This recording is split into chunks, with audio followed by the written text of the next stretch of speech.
Hello students, M के study point में आप लोगों का एक बार फिर से स्वागत है। आज के इस वीडियो में हम लोग एक बहुत ही बहुचर्चित कहानी है। इस कहानी का नाम है पुत्र प्रेम। मुंशी प्रेमचंद द्वारा रचित है। इस कहानी के बारे में हम लोग समझेंगे, जानने की कोशिश करेंगे। तो ध्यान से सुनेंगे, इस वीडियो को आखिर तक देखें ताकि आपको पूरी कहानी समझ आ सके। और अगर आप हमारे चैनल पर नए हैं तो चैनल को सब्सक्राइब करें और वीडियो पसंद आए तो लाइक ज़रूर करें। और इसके अलावा अगर आपको कोई और कहानी या कविता का एक्सप्लेनेशन, सारांश या कुछ भी चाहिए तो आप कमेंट ज़रूर करें। कहानी का आरंभ कुछ इस तरह से होता है कि बाबू चैतन्य दास, जो कि इस कहानी के प्रमुख पात्र हैं, अर्थशास्त्र के ज्ञानी थे। बहुत ज्ञान रखते थे अर्थशास्त्र में, यानी इकोनॉमिक्स में। वे अपने अर्थशास्त्र के ज्ञान का उपयोग अपने जीवन में भी करते थे और बड़ी सफलता से करते थे। वो पेशे से वकील थे। उनकी ज़मींदारी भी थी, बैंक में कुछ जमा पैसा भी था। वे बहुत सोच समझ कर खर्च किया करते थे। जिस खर्च में किसी किस्म का अगर लाभ नहीं होता था तो उस खर्च का वो गला घोट देते थे, अर्थात वो खर्च नहीं करते थे। उनके हिसाब से कि खर्च, बेकार खर्च विष के समान है। ऐसा खर्च करो जिससे कोई लाभ हो, वरना जिससे कोई लाभ ना हो ऐसा खर्च करना विष के समान होता है। चैतन्य दास के दो पुत्र थे। बड़ा पुत्र जिसका नाम था प्रभुदास और छोटा जिसका नाम था शिवदास। दोनों में एक श्रेणी का अंतर था, यानी एक क्लास का। जैसे कि शिवदास थर्ड ईयर में था, प्रभुदास थर्ड ईयर में था, तो शिवदास सेकेंड ईयर में था। दोनों पुत्र होनहार और चतुर युवक थे, बहुत ही होनहार थे। लेकिन पिता चैतन्य दास को अपने बड़े पुत्र प्रभुदास से कुछ ज़्यादा ही उम्मीदें थी, क्योंकि वो बड़ा भी था, समझदार भी था, होनहार भी था और उससे जल्दी पैसा कमाने की उम्मीद लगाए बैठे थे। वे प्रभुदास को इंग्लैंड भेजकर बैरिस्टर बनाना चाहते थे, उनके सपने थे। किंतु बीए की परीक्षा देने के बाद प्रभुदास को ज्वर आने लगा। जैसे ही बीए की परीक्षा खत्म हुई, वो बुखार से ग्रस्त रहने लगा। काफ़ी दवा कराने के बावजूद ज्वर कम नहीं हुआ और दिन दिन प्रभुदास कमज़ोर होता गया। हर दिन लगातार वो कमज़ोर होने लगा। धीरे धीरे वह इतना कमज़ोर हो जाता है कि उसके उठने बैठने की जो शक्ति है, वो ताकत है, वो ख़त्म हो जाती है। अब समय आ गया था कि प्रभुदास के बीए की परीक्षा का जो रिजल्ट है वो सामने आए। तो प्रभुदास के बीए की परीक्षा का रिजल्ट भी आ जाता है, वो प्रथम श्रेणी से पास भी हो जाता है। पर उस समाचार के मिलने के बाद उसमें इतनी क्षमता या इतनी ताकत नहीं होती है कि वो अपने खुशी को जाहिर कर सके। वो हमेशा चिंतित रहने लगा था। उसे उसका जीवन बोझ की भांति प्रतीत होने लगा था। डॉक्टर से पूछने पर चैतन्य दास को यह सुनकर आश्चर्य हो जाता है कि प्रभुदास को तपेदिक हो गया है। डॉक्टर ने बताया कि इसको तपेदिक है, यानी टीबी, ट्यूबरकुलोसिस। डॉक्टर के अनुसार यह बीमारी अभी फेफड़ों तक नहीं पहुंची है, 3-4 महीनों में स्वस्थ हो सकते हैं, परंतु मानसिक परिश्रम से बचना आवश्यक है।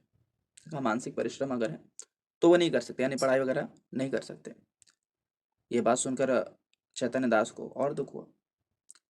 चैतन्य दास ने सोचा कि जब ये मानसिक परिश्रम कर ही नहीं सकते, यानी प्रभुदास की का जीवन जो है अब नष्ट हो गया, क्योंकि अब उनसे पैसा कमाने की आशा नहीं है, आगे की वो पढ़ाई कंटिन्यू कर नहीं सकता। हाँ, जिसके वजह से वह हमेशा इस रोग के बारे में ही सोचता रहता था। प्रभुदास कभी जब ज्वर कम होता तो किताबें पढ़ने लगता, थोड़ा सा खुश हो जाता, किताबें पढ़ता था, ठीक। लेकिन जब ज्वर का प्रकोप बढ़ जाता तब जो है वह फिर से निराश हो जाता। जब थोड़ा सा बुखार बढ़ता तो फिर से निराश हो जाता था।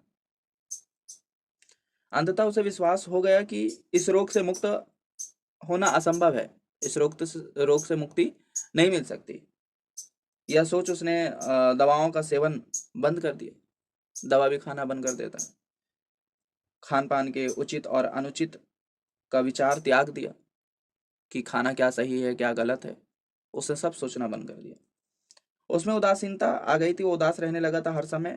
वह दार्शनिकों की तरह बातें करने लगा था, लोगों को समझाने लगा था। बीच बीच में चैतन्य दास के मन में यह शंका उठा करती थी कि जब इस रोग का परिणाम उल्टा ही है, जब इससे कोई फायदा हो नहीं रहा तो फिर व्यर्थ में हम धन क्यों खर्चा करें। यानी उसके मन में यह आया कि अब जो दवा चली है उस दवा को भी बंद कर दें, डॉक्टर को आना भी बंद कर दें, क्योंकि बेवजह पैसा जा रहा है, उससे कोई फायदा हो नहीं रहा है, ठीक है। तो लेकिन फिर भी उसे खर्च करना पड़ रहा था। कारण ये था, कुछ तो पुत्र प्रेम था उसके अंदर, चैतन्य दास के अंदर, और कुछ लोकमत के भय से, यानी जो आसपास के लोग हैं जब वो बोलेंगे कि कैसे पिता है जो अपने बेटे का इलाज भी नहीं करा रहा है, पैसे का मुंह देख रहे हैं, तो इसके डर की वजह से भी जो वो इलाज जारी रखते हैं।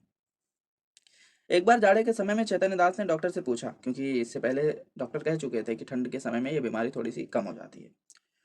तो जाड़े के समय में जब चैतन्य दास ने डॉक्टर से पूछा कि कुछ अंतर आया कि नहीं आया, कुछ फर्क है इसमें, तो डॉक्टर ने यह कहा कि रोग और असाध्य होता जा रहा है। रोग जो है और असाध्य और बिगड़ रहा है और ज़्यादा बढ़ गया है। और ये सुनकर चैतन्य दास बहुत नाराज हो जाते हैं और डॉक्टर को ही बहुत बुरा भला कहने लगते हैं। वो डॉक्टर को कहते हैं कि आप लोगों आप लोग तो सिर्फ अपना मतलब साधते हैं, मतलब अपना फीस ऐंठना, वक्त बर्बाद करना, जब पेशेंट नहीं सही हो रहा है तो उसके बाद भी आप इलाज कर रहे हो, दिलासा दे रहे हो झूठा। उनकी बात सुनकर डॉक्टर उन्हें यह बताता है कि रोग सिर्फ अनुमान किया जा सकता है कि रोग सही होगा या नहीं होगा। जो पूर्णतः सत्य हो यह निश्चित तौर पे नहीं कहा जा सकता, अनुमान लगाया जा सकता है। उसी समय शिवदास कमरे में प्रवेश करता है, लेकिन शिवदास के आने पर जो है चैतन्य दास बहुत नाराज हो जाते हैं, क्योंकि ये जो रोग है ये कीटाणुओं से बढ़ता है, एक दूसरे के साथ बैठने खाने पीने से बढ़ता है। तो चैतन्य दास बहुत गुस्सा होते हैं उन पर, लेकिन वो थोड़ा सा लज्जित होता है। फिर डॉक्टर से कहता है, पूछता है कि भाई साहब के लिए अब क्या करना चाहिए या क्या किया जा सकता है। शिवदास के पूछने पर डॉक्टर साहब यह बताते हैं कि अब केवल एक ही रास्ता बचा है, इन्हें कि इटली के सेनेटोरियम में भेज दिया जाए। इन्हें इटली भेजने का सुझाव दिया, जिसमें करीब 3,000 का खर्च होगा। परंतु यह रोग भयंकर है, यह निश्चित रूप से नहीं कहा जा सकता कि वे अच्छे होकर ही आएंगे, क्योंकि चैतन्य दास को पैसे की ज़्यादा लोभ थी, तो पैसा बेकार में वो खर्च नहीं करना चाहता था। तो डॉक्टर से पूछ लिया क्या ये सही हो जाएंगे, तो उसने डॉक्टर ने कह दिया साफ कि निश्चित तौर पर मैं नहीं कह सकता कि ये सही होंगे, क्योंकि रोग जो है बहुत भयंकर रोग है। इससे मन को यह महसूस होगा कि हम जो कर सकते थे वह सब कुछ किया। तो इसने कहा, डॉक्टर ने क्या समझाया कि इससे इतना फायदा तो हो सकता है कि अगर उस वो कल को नहीं बचा तो आपके मन में तसल्ली तो हो जाएगी कि हमारे बस में जितनी चीज़ थी हमने कर दिया। डॉक्टर के इस प्रस्ताव का पर आधी रात तक जो है बहस होती रही। बहस में 3 लोग थे, शिवदास जो कि छोटा लड़का, चैतन्य दास और उसकी माँ। शिवदास प्रभुदास की माँ जिसके नाम है तापेश्वरी। तो इनके बीच बहस होती रही, और एक ऐसे कार्य के लिए जिसमें परिणाम तय नहीं है 3,000 रुपये खर्च करना चतुराई नहीं, ये बात चैतन्य दास कहते हैं। और चैतन्य दास के साथ शिवदास भी मिला हुआ था। शिवदास भी चैतन्य दास से के मत में था, उसके साथ था। लेकिन माँ के समझाने के बाद शिवदास माँ के पक्ष में हो गया। लेकिन जब माँ समझाने लगी, माँ की ममता दिखाई, तो शिवदास भी ने कहा कि ठीक है, माँ जो कह रही है वो सही है। तपेश्वरी ने अनेक तर्कों द्वारा पति को समझाने का प्रयास किया, पैसे का प्रलोभन खत्म करने की भी उन्होंने कई भाषण दिए, लेकिन सफलता ना मिली। अंधाधुंध भाषण देने या कई चीज समझाने के बाद भी सफलता नहीं मिली। अंततः आखिर में यही हुआ कि आंसू वर्षा का सहारा लिया, रोने लगी। अब रो दी तो रोने के स्त्री के रोने के बाद पुरुष ठहर जाए, ये हो ही नहीं सकता, है ना। तो इसी के साथ जो है तापेश्वरी के रोने के बाद जो है चैतन्य दास पिघल जाते हैं और चैतन्य दास हार मान जाते हैं। उसने कहा ठीक है, तुम जो कहती हो वो होगा। लेकिन तापेश्वरी को जल्दी था, उसकी माँ को जल्दी, क्योंकि माँ जो है वो अपने बेटे के लिए बहुत परेशान थी। तो तापेश्वरी ने पूछा कि मेरा कहना कब होगा, यानी इसे कब पूरा करोगे। तो चैतन्य दास ने कहा रुपया आने दो। उन्होंने रुपये का बहाना बनाया, हालांकि रुपया उसके पास था। तो उसने कहा रुपया हाथ में नहीं है, तुम खुद जानती हो, है ना, तुम छोटी बच्ची हो क्या, ऐसा तो है नहीं। तो इस तरह से उसने कहा। रुपया के संदर्भ में तापेश्वरी कहती है कि जायदाद है और बैंक में भी रुपये हैं, हाँ, जायदाद भी हैं, बैंक में भी कुछ पैसे रखे हुए हैं, बहुत सारी जमीन है।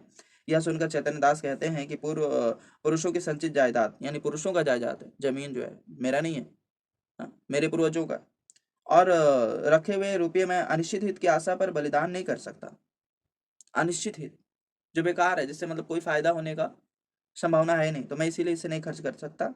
लेकिन इस बात पर तापेश्वरी कहती है, अरे कैसे नहीं खर्च कर सकते, जितनी जो जायदाद है उसमें आधा हिस्सा किसका है, प्रभुदास का भी तो है। तो यह सुनकर चैतन्य दास कहता है, अरे आधा नहीं, मैं उसे पूरा हिस्सा दे देता, अपना पूरा सर्वस्व दे देता, लेकिन अगर उसके ठीक होने की संभावना होती तो। क्योंकि चैतन्य दास के मन में अभी क्या है, पैसे का लोभ है। उसके बाद क्या हुआ कि आगे इस प्रस्ताव के 6 महीने बाद, अब 6 महीना बीत जाता है, 6 महीने बाद शिवदास ने बीए की परीक्षा उत्तीर्ण की। अब शिवदास जो था, जो एक श्रेणी पीछे था, वो बीए पास कर देता है। चैतन्य दास अपनी जमीन का, ठीक है, कुछ हिस्सा बंधक रख देते हैं उसके लिए, क्योंकि उससे पैसे आने की आशा थी। इसीलिए उसके लिए अपनी ज़मीन को बंधक रख सकते हैं, लेकिन अपने बड़े बेटे के इलाज के लिए बंधक नहीं रख सकते थे, क्योंकि उसके लिए उससे की कोई आशा नहीं थी। तो बंधक रखकर जो है उसे इंग्लैंड भेजा, और मन में यही इच्छा थी कि इसमें उसे, है ना, परिमित लाभ की इच्छा थी। बहुत ज़्यादा उसे लाभ मिलेगा, बहुत ज़्यादा फायदा मिलेगा, वहाँ पढ़ेगा, बड़ा आदमी बनेगा, फिर कमाएगा, देगा, है ना, तो सब कुछ भरपाई हो जाएगा। लेकिन प्रभुदास से ऐसी आशा थी नहीं। लेकिन दूसरी ओर प्रभुदास अपनी जो है अभिलाषा, अपनी महत्वाकांक्षा, अपनी जो है दुख तकलीफ लेकर जो है इस दुनिया से विदा। अब चैतन्य दास तो दुखी थे, सबसे दुखी थी उसकी माँ ममता, यानी तापेश्वरी। प्रभुदास की मृत्यु के पश्चात चैतन्य दास अपने मित्रों के साथ चिता की ज्वाला के आंसुओं के भीगे नेत्र के साथ देख रहे थे। अब वहीं चिता जल रही थी, मित्र के साथ गए हुए थे, अब रो रहे थे काफी। इस अवस्था में बार बार वह मन में यही कल्पना कर रहे थे कि यदि मैं प्रभुदास को इटली ले जाता तो शायद वह स्वस्थ हो जाता, है ना। तो उनके मन में यही चला कि काश अगर इटली ले जाता तो वो स्वस्थ हो जाते, है ना, उनको फायदा मिल जाता। और अब इसे तकलीफ हो रहा था, चेतन दास को तकलीफ हो रहा था। जो डॉक्टर ने कहा था कि आपको तसल्ली मिल जाएगा, लेकिन इन्हें तसल्ली बिल्कुल नहीं है, क्योंकि इन्होंने पैसे की का मुंह देखा और अपने बेटे का इलाज नहीं कराया। तो ये खुद को धिक्कार रहा है और कह रहे हैं कि मैं 3,000 के लिए अपने बेटे को खो दिया।